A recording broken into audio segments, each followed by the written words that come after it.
বলে, ও নবী, আপনি তো খুশি হবেন যে 70,000 উম্মতকে জান্নাত দিবে।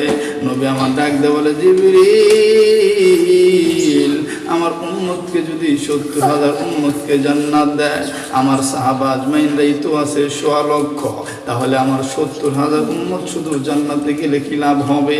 আমার আর উম্মতের কি উপায় হবে?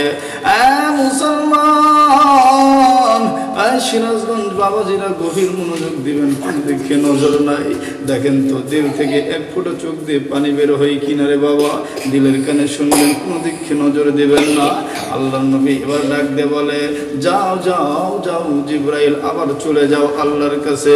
জিবরাইল আমিন যখন আবার আল্লাহর কাছে চলে যায়, এমন সময় জিবরাইল আমিন আসার পরে নবী আমার ডাক দিয়ে বলে, জিবরাইল, আবার তুমি কি সংবাদ নিয়ে আসলে বলো? বলে, আল্লাহ জানিয়ে দিয়েছেন 70,000 আপনার উম্মতকে বিনা হিসেবে আল্লাহ জান্নাত দিবে। আমার নবী ডাক দিয়ে বলেন, জিবরাইল, সেই তো একই কথা হলো, আগেও তো 70,000-এর কথা ছিল। জিবরাইল আমি তখন ডাক দিয়ে বলে, নবী গো, না না না, আপনার এক একজন উম্মত 70,000 উম্মতকে জান্নাতের ভিতরে নিয়ে যাবে। মুসলমান, গভীর মনোযোগ দিবেন।